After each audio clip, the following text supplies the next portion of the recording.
Hi, my name is Mike Tusaw. I'm a financial advisor from St. Charles Wealth Management. Today we're going to discuss time frame selection when buying a put option.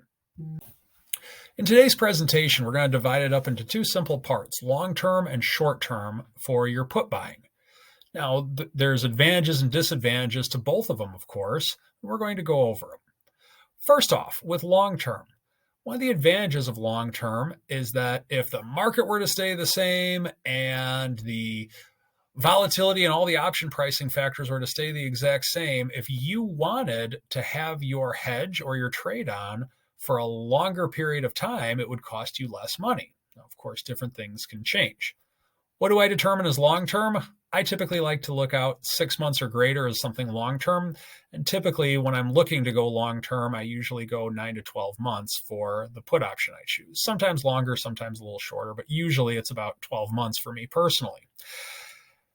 The purpose of buying a longer term put option for us is usually to work it as a longer term hedge. For example, if the market does this, then we know that the put option will protect against that.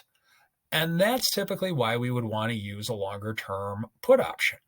Now, the disadvantage to that is that in the near term, if the market goes way down, we might not get the full effect of the hedge because there's so much time decay in it, and it might not have the same kind of gamma as a short-term hedge. So that's another area with which it wouldn't be as effective in the near term. So for example, let's say you buy a 12-month put option and the market goes down significantly in the first month, you'll make money on the put option, but not as much as you would have most likely on a 1-month put option.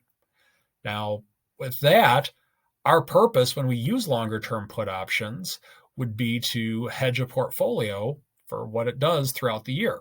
And maybe after month 2 or month 3, we can look at it and say, okay, the put option hasn't had enough of an effect yet, but it will towards the end of the year.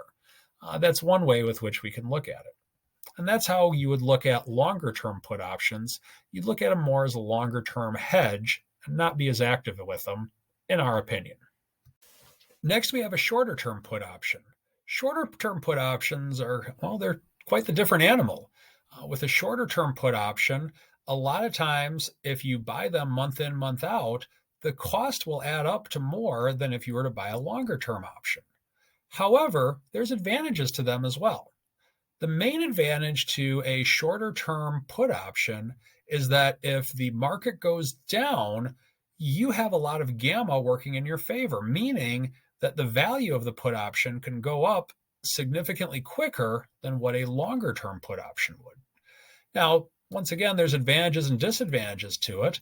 It depends on what your time frame is and what you're looking to do. The one thing that I would say about long-term versus short-term is that longer term, you're typically going to be more passive, and shorter term, you typically need to be more active.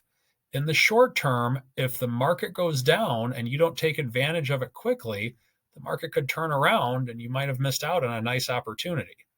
Shorter term typically works better from our experience when you are looking to be more active. Now, does that mean that you're always going to make money on it? Absolutely not.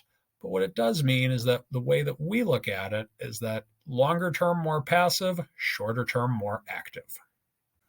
And finally, if you enjoyed today's video, please subscribe. That's how we get our content out to more people.